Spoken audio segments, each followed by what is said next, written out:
जीव एक नहीं है, जीव अनेक है। एक ही जीव सब खानियों में नहीं जाता, जीव अनेक है। एक ही जीव सब में नहीं व्यापक, तो व्यापकवाद हो जाएगा। एक जीव सब खानियों में हो तो कौन सा वाद होगा? व्यापक। जीव एक देशी है, सबके कर्म संस्कार अलग अलग हैं, अपने अपने कर्मों को ले जाकर के शरीर धारण करते हैं।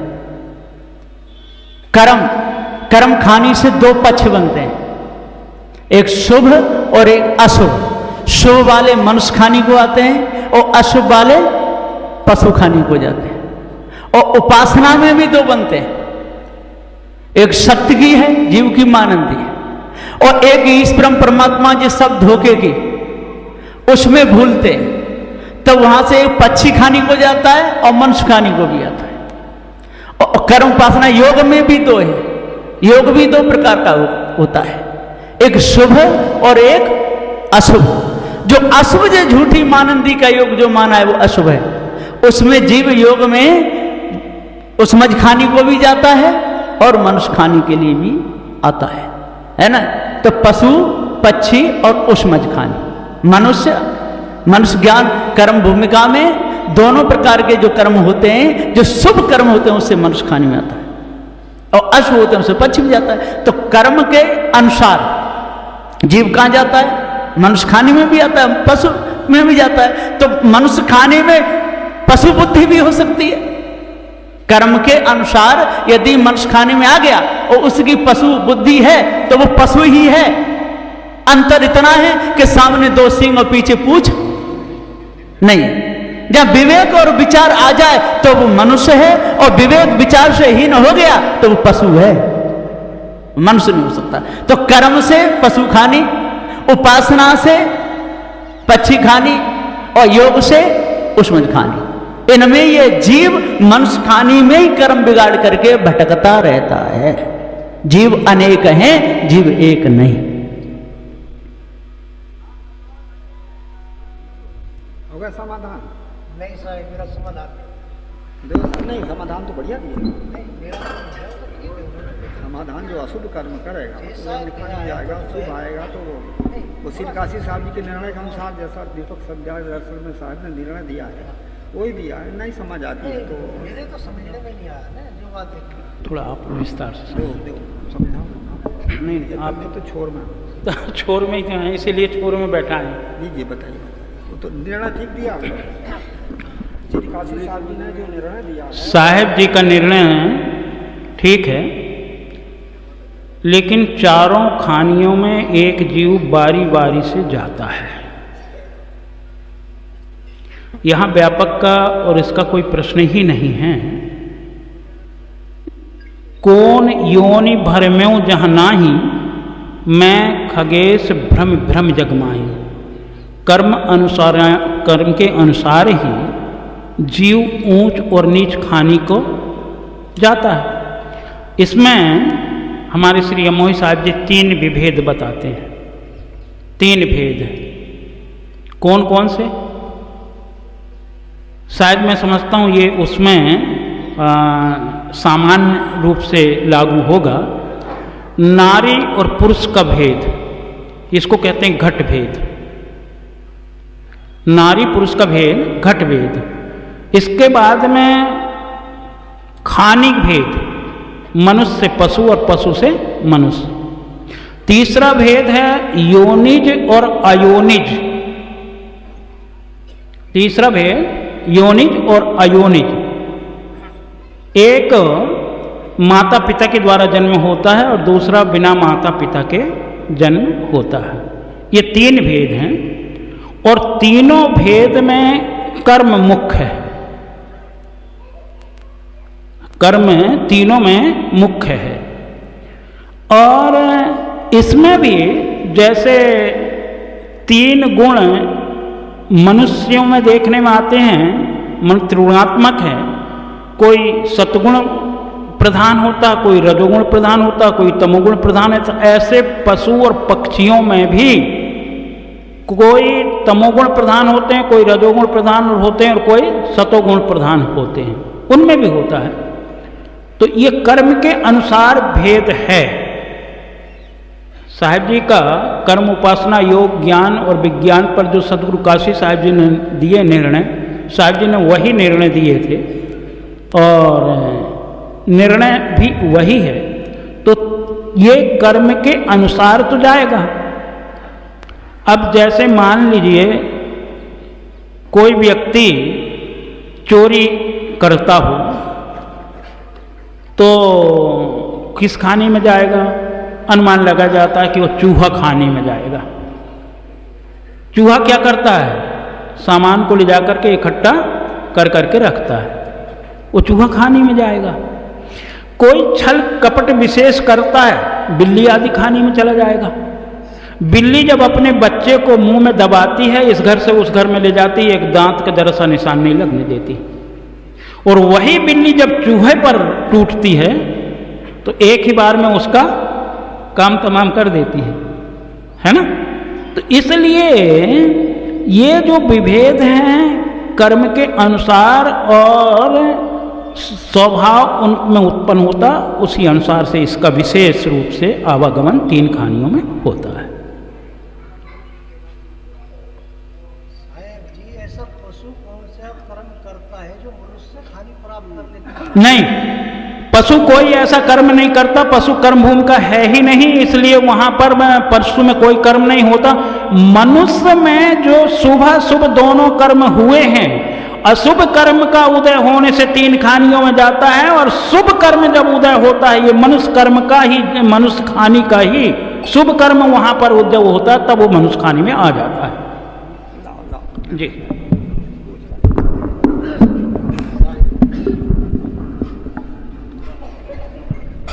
जीव तीनों खाने में या चारों खाने में मनुष्य खाने से ही कर्म बिगाड़ के जाता है। मनुष्य खाने से जो कर्म बिगाड़ता है, तो अब सब बिगड़े बिगड़े कर्म तो करेगा नहीं, कुछ अच्छे भी करेगा, कुछ बुरे भी करेगा। इसलिए जो अच्छे बुरे कर्म किया है उससे भी संस्कार अन्न खाने में चला गया और पशु में चला गया, परंतु उसके पास संचित रूप में कुछ अच्छे के भी तो संस्कार हैं।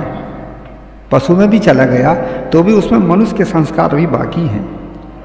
वह संस्कार जब उदय होते हैं पुनः वो फिर मनुष्य खाने में आ जाता है, चाहे पशु से आए, चाहे पक्षी से आए, चाहे कृमि कीट से आए।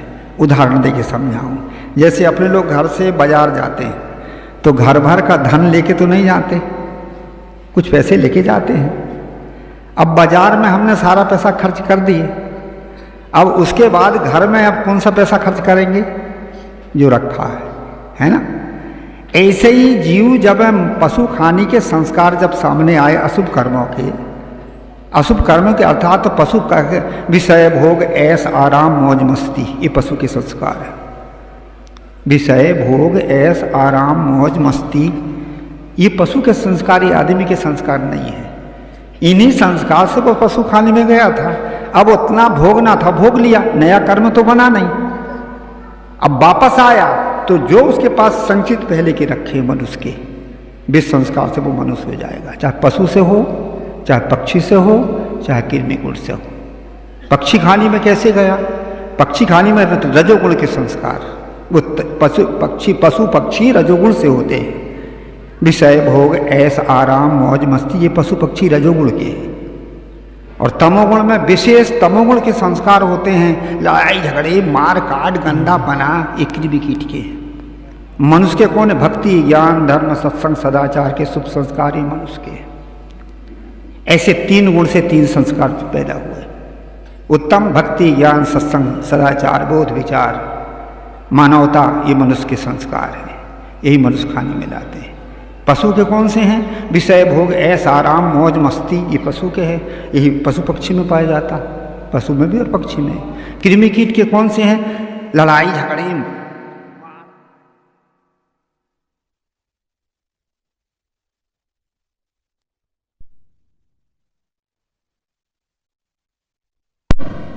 संस्कार सामने आ गए, उससे खाने चाहे पशु के आ गए, चाहे पक्षी के आ गए। और जब उन संस्कारों को भोग के, वहां तो नया कर्म बनता नहीं। जब नया कर्म नहीं बनता तो उनको भोग करके, भोग लिया खत्म हो गया, आगे कहाँ जाएगा? तो उसके पीछे भी जाऊंगा। तो कौन सा उदय होता? मनुष्य का उदय होता तो मनुष्य नहीं, पशु का उदय होता तो पुनः पशु नहीं, पक्षी का उदय होगा वो पक्षी में कहा जाएगा, कृमिकीट का उदय होगा तो कीड़े में कहा जाएगा। इसी प्रकार से ये चारों खानी में कर्म संस्कार के अनुसार भटकता है। इसकी विशेषता ज्यादा होती है। हाँ, सतोगुण के संस्कार यदि आपको भक्ति ज्ञान धर्म संयोग होता है, ये मनुष्य के संस्कार नहीं। विषय भोग ऐसा आराम मौज मस्ती ये पशु के संस्कार है। भक्ति ज्ञान सत्संग ये मनुष्य के संस्कार है। और कृमिकीट में तामस का एक तो डंग मार दे बिच्छू तो कितनी तड़तड़ा के लगती, एक मच्छर काट दे तो दिन भर तड़बड़ाती रहता है, छोटा सा कीड़ा खा दे तो कितना पसंद हो, ये तामस के हैं। इसी प्रकार से ये कर्म के संस्कारों के आधार पर, कर्म तो वो ही होते पाप है ना, सुख और दुख, वो पाप कर्म उसका भोग है, सुख दुख चारों खानी में होता है।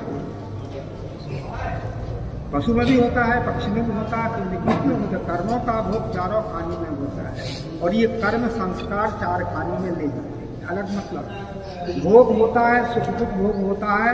ये कैसे होता है? पाप पुण्य आदि कर्म से सुख दुख भोग होता है, इसको कहते हैं भोग। ये सब में होता है, परंतु चारों खानी में ले जाने का कारण संस्कार, उत्तम संस्कार, सतोगुण स्वभाव, सदाचारी कर्म मनुष्य। मध्यम जो है रजोगुण के हैं, लड़ाई झगड़े मार काट जो है वो लड़ाई क्या कहते हैं, विषय भोग ऐसा आराम मौज यही संस्कार उसको लेना। और तामसी है, कर्मों के संस्कार जीव को चारों खानी में ले जाते हैं और कर्मों के जो भोग हैं वो चारों खानी प्राणियों को भोगना पड़ता। संस्कार अलग है और भोग अलग है। संस्कार को संचित कर्म कहते हैं, है ना, और भोगों को प्रारब्ध कर्म कहते हैं, और जो हम क्रिया करते हैं उसको क्रियावान कर्म कहते हैं। ऐसे कर्म त्रिगुण जो बताया, त्रिगुण के द्वारा ये विशेष ये है। हाँ, त्रिगुण जिसका ज्यादा जो प्रधान होगा तो उसी खानी में चला। और जो साहब ने जो बताया है वो वाणी जाल के आधार पर, जैसे वाणी जाल में कल्पना करके लोग बनवाया, उसके आधार पर कर्म उपासना योग ज्ञान के आधार पर योग ज्ञान विज्ञान तक ले गया है। विज्ञान में तो अजगर में जाएंगे। हाँ, उसी काशी साहब ने लिखा, उस आधार पर वो भी सही है। वाणी जाल के आधार पर वाणी जाल, हाँ, जो बताने में जो प्रधान खानी जाल विशेषता, ये खानी जाल का है। और साहब ने जो बताया वो पानी जाल का है। ये हमारी समझ में आया साहेब, ये अच्छा है। जिसकी बड़ा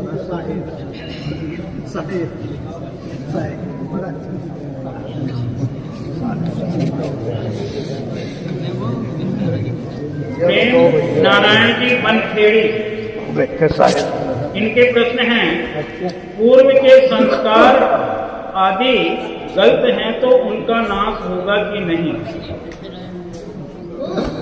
पूर्व के संस्कार आदि गलत हैं तो उनका नाश होगा कि नहीं?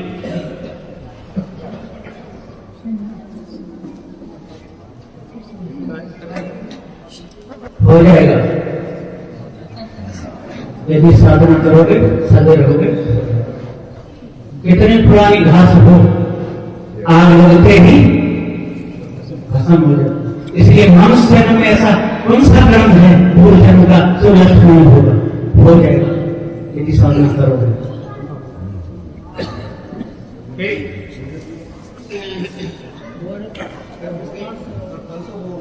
विस्तार का उसमें विस्तार ही है, तो थोड़ा स्वाभाविक है।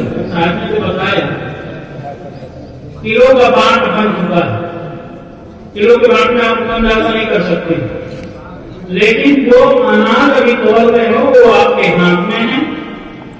उसको अगर अभी कर दोगे तो किलो का बांट खतरा हो जाएगा, लेकिन कम कर दोगे तो वो तो वजनदार है ही है, भारी है ही।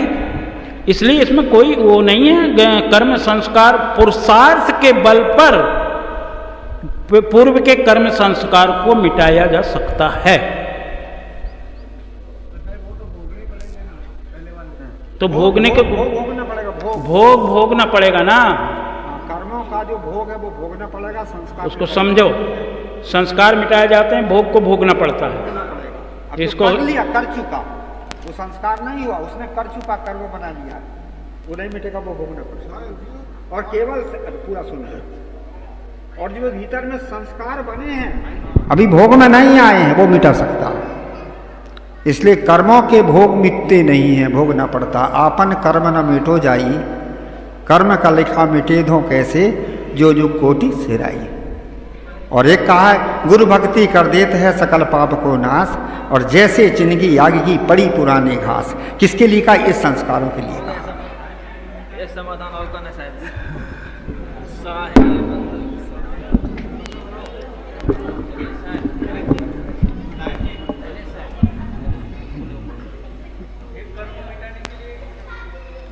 लिख के तो बाबू, लिख के नहीं, यहाँ सामने आओ, लिख करके दीजिए आप लोग। सामने आ जाओ ना, लिख करके दें तो ज्यादा अच्छा रहेगा।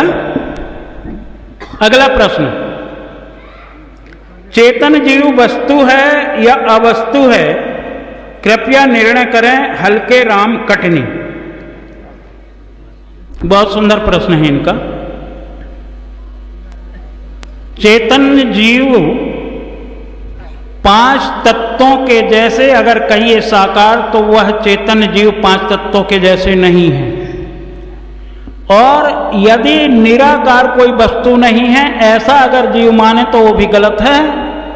चेतन जीव वस्तु है किंतु पांच तत्वों के जैसे नहीं, पांच तत्वों से भिन्न है, स्व अपने आप में है, इसलिए उसके लिए कोई दूसरा प्रमाण की आवश्यकता नहीं। साहिब ने कहा है, तौलो तारा जगमगे जोलो उगे न सूर, तौलो जीव कर्म बस डोले जोलो ज्ञान न पूर। अमृत वस्तु जाने नहीं विकल भया सब, इसलिए चेतन जीव वस्तु है। ठीक है भाई। हल्के राम जी कटनी, हल्के राम जी कटनी भी बैठे हैं, ठीक है, ठीक, बैठ जाओ। हाँ, वो गलत सुने हैं, गलत बोला। जिसने भी ऐसा कहा है वो गलत है। जड़ वस्तु नहीं है भैया, वो चेतन वस्तु है।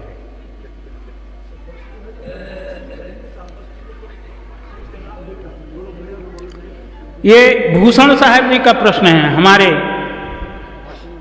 भूषण साहब जी को आप सब जानते ही हैं। गद्दा वाले। किसी भी महापुरुष के वीडियो कॉल करके पूजा करना, आरती करना, भेंट करना और सामने संत उपदेश दे रहे हैं, उनकी ना पूजा आरती नहीं की जा रही है, क्या यह पारक सिद्धांत के अनुसार सही है या नहीं?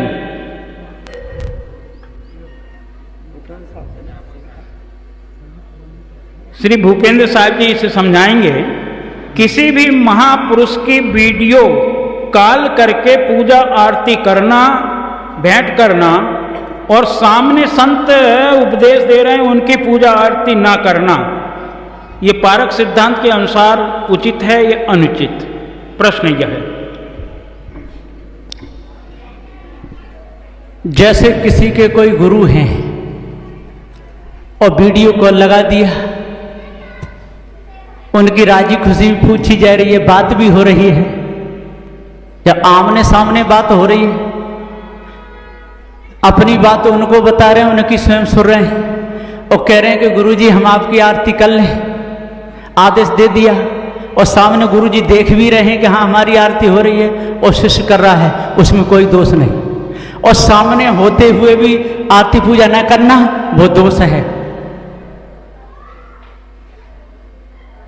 दूर कितने भी हों, यदि आपके पास में यंत्र जी मौजूद है, उसमें आमने सामने बात भी हो रही है, गुरुजी आप क्या कर रहे हैं, कहाँ बैठे हैं, खूब बात हो रही है, और उनकी आरती कर ली, भेंट रख दी, आए तब दे दे या गए तब चढ़ा दे, उसमें कोई दोष नहीं है।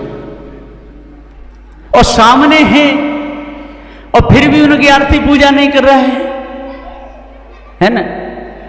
अब उसके भाव के ऊपर है, वैसे मेरे हिसाब से ठीक नहीं है, करनी चाहिए। भूषण साहब जी, क्या आपका समाधान हुआ? अरे नहीं, मेरे ऊपर पाप ला दोगे। सिर्फ हाँ और नहीं में उत्तर दीजिए आप। यहाँ जो शंका समाधान किए, आपको पसंद है कि नहीं? नहीं है, बस नहीं है तो ये बोल नहीं है तो अगले प्रवक्ता दूसरे संत बताएं उसे। आगे करविंद साहब बैठे। जिनका भूषण साहब जी का कहना है कि मैं श्री अमोही साहब जी के श्रीमुख से ही सुनना चाहता हूं, इसलिए श्री अमोही साहब ही उनको निर्णय दें, क्योंकि उनकी आस्था आप पर विशेष है। लाओ।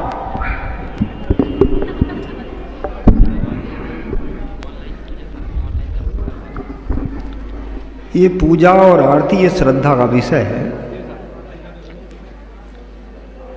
अब श्रद्धा भी एक जड़ मूर्ति की पूजा भी श्रद्धा, अंधी श्रद्धा है ना। इसलिए प्रत्यक्ष सामने गुरु हो, उनकी पूजा आरती हो तो वो सही है। या गुरु सामने नहीं है, कहीं बाहर है और उनके नाम लेकर के हम पूजा आरती कर रहे हैं, वो हमारा एक भाव है। पर वास्तविक है गुरु प्रत्यक्ष होना चाहिए।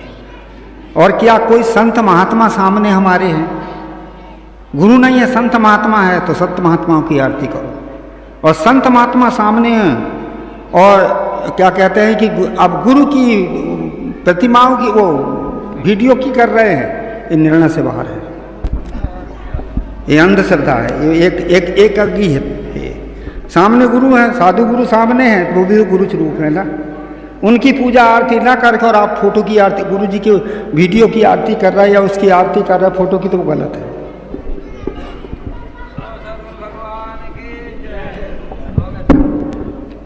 ठीक है। धर्मवीर जी, शरीर छोड़ने के बाद जीव कहाँ जाता है?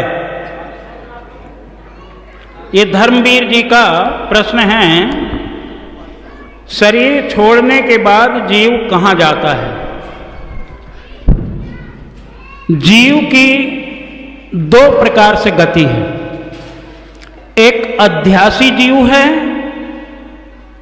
और दूसरा मुक्त स्थितिवान। ये दो हैं। अध्यासी जीव अध्यास वासना के कारण से वह 3 खानियों में भी जा सकता है, मानव में भी आ सकता है। और स्थितिवान जो पुरुष हैं वो स्व अपने आप में रह जाएंगे, उनको कहीं आना जाना है ही नहीं, क्योंकि वहां सारी क्रियाएं ही समाप्त हो जाती हैं स्थितिवान की, इसलिए वहां आने जाने का प्रश्न खत्म हो जाता है। अध्यासी जीव में आना जाना होता है। धर्मवीर जी,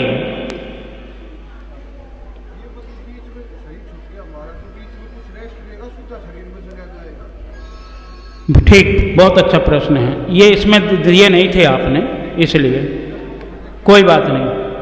आप जब अपना अगला पैर अच्छी तरह से जमा लेते हैं तब पिछला पैर उठाते हैं, या अगला पैर जमा नहीं उसके पहले उठा लेते हैं?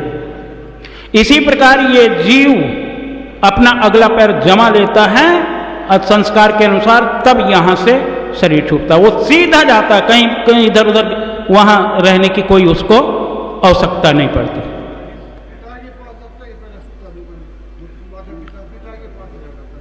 हाँ,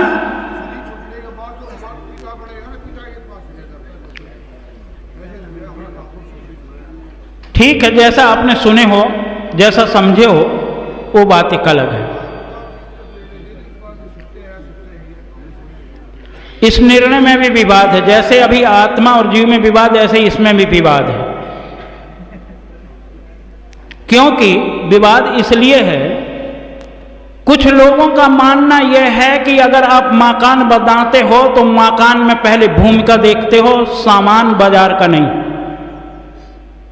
भूमिका देखोगे, भूमिका पर तब नक्शा तैयार करके तब मटेरियल लाके बनाओगे।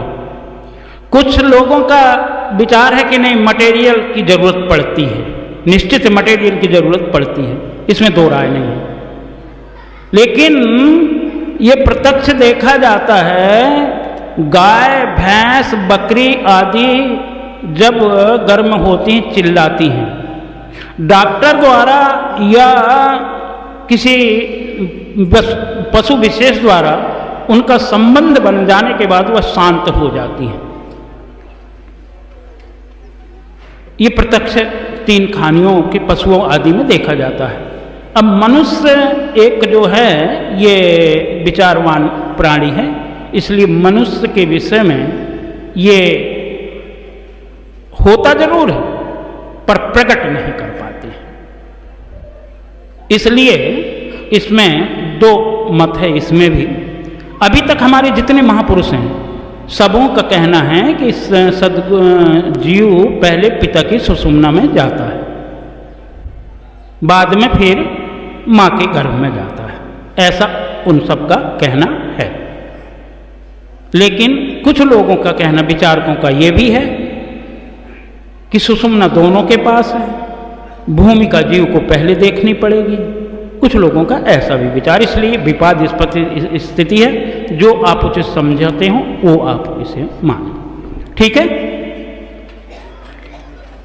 अगला प्रश्न है रणवीर झज्जर हरियाणा। साईं इतना दीजिए जामे कुटुंब समाए, मैं भी भूखा ना रहूं साधु ना भूखा जाए, कौन किससे मांग रहा है? ध्यान देना, फिर से दोहरा दूं, साईं इतना दीजिए जामे कुटुंब समाए, मैं भी भूखा ना रहूं साधु ना भूखा जाए। इसमें प्रश्न खड़ा है कि कौन किससे मांग रहा है? साईं क्या है और उस साईं से मांगने वाला कौन है? भूपेंद्र साहब जी इसका समाधान दें।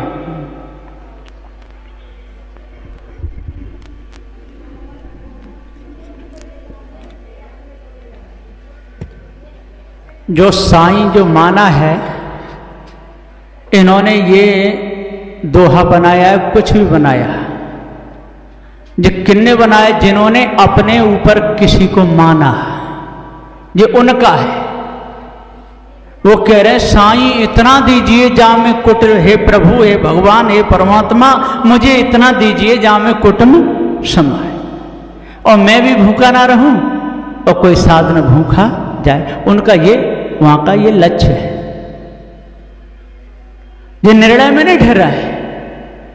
और जो प्रारब्ध में जो है वो रहेगा। जो प्रारब्ध में है, जो मेहनत करेगा, है ना, तो एक मेहनत का है, मेहनत करेगा, स्वयं खाएगा, परिवार को पालेगा, कोई आएगा उसको भी खिलाएगा, और प्रारब्ध से जैसा उसके पास में है वो रहेगा।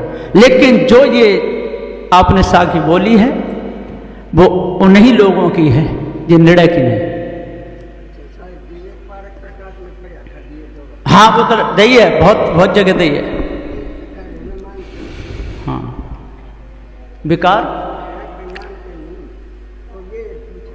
तो नहीं मानते तो फिर उसका इलाज क्या है? जो नहीं माने उसका कोई इलाज। चलो कोई बात नहीं, ऐसी कोई बात नहीं है भैया। इसमें तो प्रमाण देते हैं कि ऐसा लोग कहते हैं, प्रमाण दिया जाता है। इसमें ऐसा है, कुछ शब्द होते हैं जो विनम्रता सूचक होते हैं, कुछ ऐसे शब्द होते हैं। इसलिए तीन शक्तियों का हमें जानना अनिवार्य होता, अविद्या शक्ति और व्यंजना शक्ति और भावना शक्ति, ये तीनों शक्ति को जानना पड़ता है। कुछ ऐसे शब्द होते हैं जो विनय पूर्वक कह देते हैं। हम भी कभी कह देते हैं अपने सद्गुरुजनों से कि प्रभु आपकी कृपा है, कहते हैं कि नहीं कहते हैं? यह है क्या विनम्रता।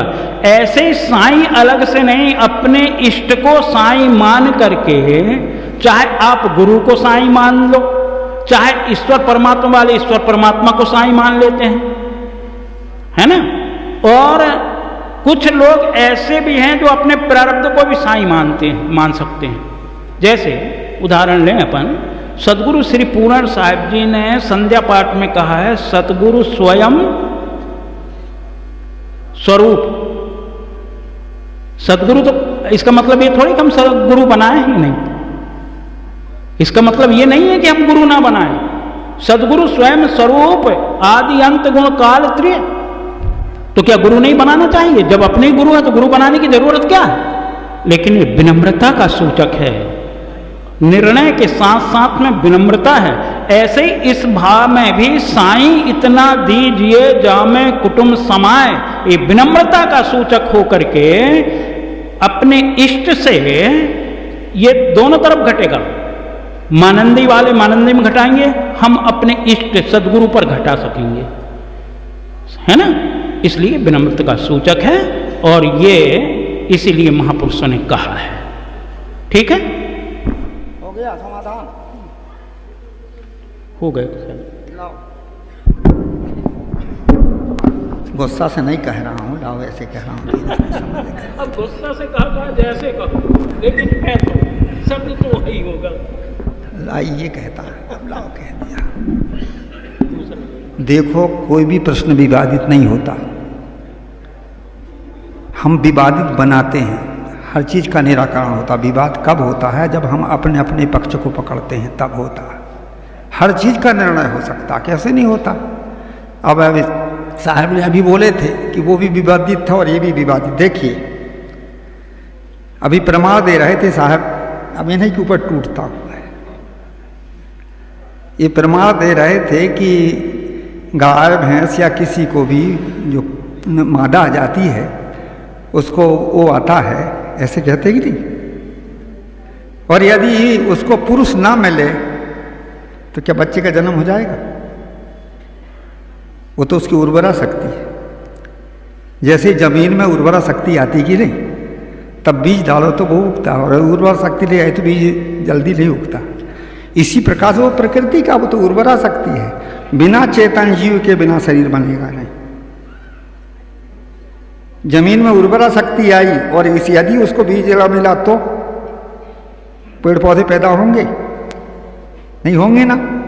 इसलिए चेतन जीव जाएगा तभी माता के गर्भ में जीव होगा। तो कैसे जाएगा? पुरुष के संबंध में ना जाएगा क्या? बिना पुरुष के और ऐसे उर्वरा शक्ति से पैदा हो कर ले तो होता है क्या? इसलिए चेतन जीव जब माता के गर्भ में जाता है तब शरीर बनता है। एक निर्णय का मत है। अब ये उर्वरा शक्ति तो पहले माता के पास चला गया तो पुरुष की जरूरत क्या थी? यदि जीव माता के पास पहले जाए तो भी पुरुष की आवश्यकता है। क्या जरूरत है? इसलिए शांति से थोड़ा वो कर जाए तो अच्छा रहता है जी। किसी उसमें दबाव में नहीं आएंगे। यहाँ तो बता रहे नहीं, कभी कभी आप दबाव भी देते हैं। मैं दबा देता हूँ, ठीक है। क्योंकि यदि भूमिका पृथ्वी में फाउंडेशन आदि आप डालेंगे, निश्चित है लोहा सीमेंट के बगैर मकान नहीं बनेगा। लेकिन अगर भूमिका ही नहीं है तो लोहा सीमेंट छड़ आदि क्या होगा? और इसी प्रकार से निश्चित है चैतन्य के बगैर तो हो ही नहीं सकता है। चेतन चाहे माता के पास जाए तो भी और पिता के पास जाए तो भी, जब तक माता के गर्भ में चेतन नहीं जाएगा तब तक गर्भाधान हो ही नहीं सकता। इसमें दो राय नहीं है, इसमें संशय भी नहीं है। एक मिनट साहब जी, एक मिनट, मेरी बात पूरी हो जाने दीजिए, बात को पहले बीच में मत टोकिए, है ना। तो किसी भी उसका होगा तो माता के उसमें जाने के बाद ही गर्भाधान होगा, उसमें वैसे नहीं होगा। जैसे आप लोगों ने सुना होगा माता और पिता दोनों का सामान लेकर के बेबी ट्यूब में टेस्ट किया गया। सामान दोनों का है, किसी एक का नहीं है। वो दोनों के सामान के बगैर हो नहीं सकता है। बीज होगा तभी पृथ्वी में उगेगा। पृथ्वी, लेकिन पृथ्वी मुख्य है, पृथ्वी मुख्य है, पृथ्वी प्रधान है, और प्रधान के बगैर नहीं होगा। जब बीज में अंकुर होगा तो पृथ्वी में उगेगा, और अंकुर ही नहीं हो तो भूंज के उगा दो कोई। इसलिए दोनों का संबंध है उसमें।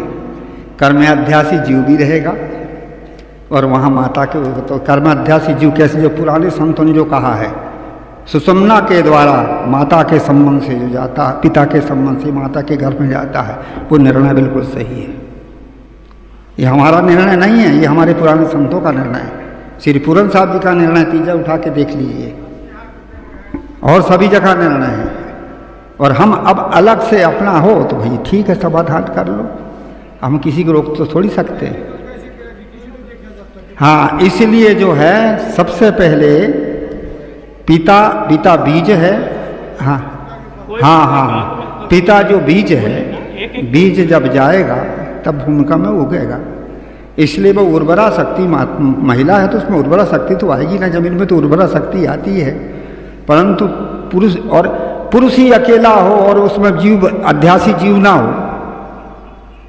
केवल ऐसे संबंध हमें से ही होते रहते। क्या बाल बच्चों का जन्म होता है क्या? जब अध्यासी जीव, कर्म अध्यासी जीव जाएगा साथ में, उसके बाद ही शरीर बनता है। हमारे पार के संतों का निर्णय है, और इस तो हम इसको मानते हैं। बात ये है। साहब जी ने बहुत बढ़िया बात कही है। बीज में अंकुर ना हो तो, बहुत बढ़िया बात कही है। बीज में अंकुर होगा निश्चित है, इसमें दो राय नहीं है। बीज अगर है तो उसमें अंकुर अवश्य है, अगर बीज है तो अंकुर है, निश्चित है। और ये परम सत्य है कि जो संस्कारी जीव जब तक माता के गर्भ में नहीं जाएगा, अब जाने की जो विधा है वो साहिब जी कहते हैं, और ये विधा में, इसमें तो दो संशय नहीं है, खाली विधा में संशय है। तो विधा में वैज्ञानिक का कहना और है और इनका साहिब जी का कहना और है। हमारे महापुरुष, ठीक है, महापुरुषों ने कहे हैं, कोई बात नहीं। मुझे श्री अभिलाष साहिब जी की एक बात याद आती है। होता है, भूल हमसे भी हो सकती है, हमारे महापुरुषों से भी हो सकती है, ऐसी कोई बात नहीं है। श्री अभिलाष साहब जी कहा करते थे, अगर धान बोई है पिताजी ने, तो पिताजी ने निराई भी की है, अब कोई घास उसमें छूट गया, अब उस घास को धान मान लेना भी हमारी अज्ञानता है, और आप्त पुरुषों को बोला भोला कहना वो भी हमारी अज्ञानता का परिचय है। इसलिए कर्तव्य केवल यह है कि उस हमारे महापुरुषों ने जो किया है, उन्होंने अपनी शक्ति से भरसक किया है। अब उस घास जो रह गया है, हमारा कर्तव्य होता है उस घास को निकाल के अलग कर दें, बस इतना ही होता है। तो वो घास बाकी रह गया तो ये ठीक कर रहे, हम हो चाहे कोई हो। सदगुरु कबीर साहब ने 5000 वर्ष की जड़ को उखाड़ फेंक दिया है।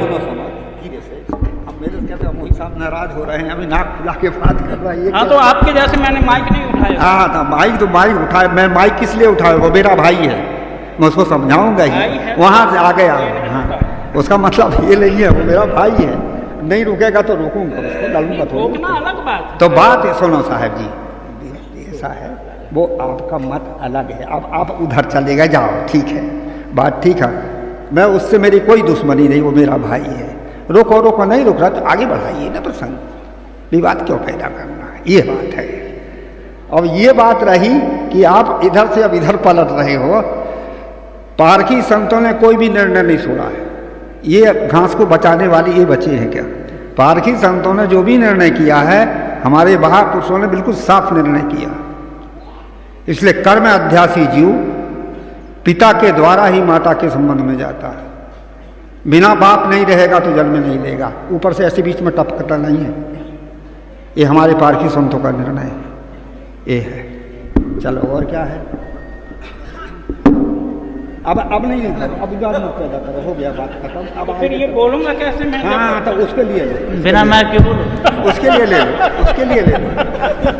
हाँ, उसके लिए देख लो भाई, अब माइक जो है ना, इसको बोलने के उसमें बोलिए, पसंद है तो नहीं बोलो। कैसे वो गया संत ने भाई जो पिता के पास जाते थे, क्या क्या चीज़ भैया? पिता के पास जाता है, हाँ सुनो सुनो, मैं बताता हूँ। माता पिता और कर्म जीव माया, उन्हीं से जन्म और मरण तूने पाया। ये श्री काशी निर्मल साहब का कहा, हाँ, श्री निर्मल साहब ने कहा है। माता पिता और कर्म अध्यासी जीव, इनका संबंध होता है। कर्म अध्यासी जीव का कर्म संस्कार है। जब पिता के संयोग से वीर्य के द्वारा माता के गर्भ में हो जाता है और जाकर के 9 या 10 जो भी महीना उसका, उसके आधार पर शरीर बनाता है। एक का है 3 खानी का, ये 3 खानी का है। और एक खानी जो उस्मज खानी है, वहाँ माँ बाप की जरूरत नहीं पड़ती है। वहाँ केवल प्राणी का संबंध रहता, पदार्थ का नहीं। यहाँ प्राणी और पदार्थ का संबंध है। जिन प्राणियों में हमारी ममता है, पहले वहाँ जाएगा। फिर प्राणियों में ममता है और ममता के आधार पर फिर वो शरीर बनाता है। ये किसका है? प्राणी और पदार्थ का। पदार्थ माने उनके शरीर, पदार्थ माने उनका शरीर से उसका शरीर बना। ये 3 खाने के लिए मनुष्य, पशु और पक्षी। और उस्मज खाने के लिए प्राणी की जरूरत नहीं है, केवल पदार्थ की आसक्ति है। जिस पदार्थ की जहाँ आसक्ति हुई, उसी पदार्थ में जाकर के, रस विषय के है तो रस में जाकर के सीधा शरीर बना ले, रस का मटेरियल लेकर के। अब ये तो करते भी तो नहीं है, ये भी देखते नहीं।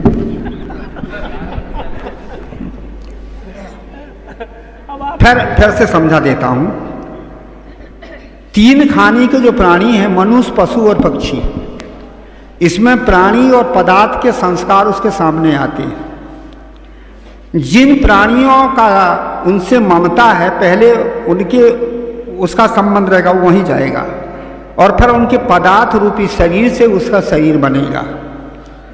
एक खानी जो है, कौन सी? उस्मज खानी है। यहाँ प्राणी का संबंध नहीं है, यहाँ सीधा पदार्थ की आसक्ति है। जिन पदार्थ की आसक्ति है, आसक्ति काल उस जड़ पदार्थ में जाकर के उसी का मटेरियल के संबंध से शरीर बनता है। इसलिए 3 खानी को अयोनिज कहा है। वो एक खानी को अयोनिज कहा है और 3 खानी को मनुष्य, पशु और पक्षी, इसको योनिज कहा है। इसलिए माता और पिता के संबंध से ही और जीव माता के गर्भ में जाता, माने पिता का संयोग होगा। संस्कारी जीव सुषुम्ना के द्वारा, लिखा है हमारे महापुरुषों ने, जो भी हो, तो उसके द्वारा ही फिर माता के गर्भ में जाता है। और माता के गर्भ में जाकर के फिर वहाँ वो शरीर जितनी अवधि हो, जैसे रेलगाड़ी है, अब रेलगाड़ी में कोई बैठ गया और बैठने पर रेलगाड़ी अब जब पहुंचाएगी तब पहुंचेगा। ऐसा ही पिता है, रेलगाड़ी में पिता के संबंध पा लिया, समय संयोग जैसा भी संयोग हो, कुछ थोड़ी समय के लिए, और फिर जब भूमिका पाया, भूमिका पाके वहाँ शरीर माता के गर्भ में गया, शरीर बना लिया। ये हमारे पारखी संतों का निर्णय है और उसी निर्णय को हमने बरकरार रखा और वही हम कह रहे हैं। अब आगे जो भी हो समझे, इसलिए ये विवादित नहीं है, ये तो संतों का निर्णय हो चुका है। अब जैसा भी हो, अब तो अपनी अपनी बातें हैं भाई, समझो आप लोग।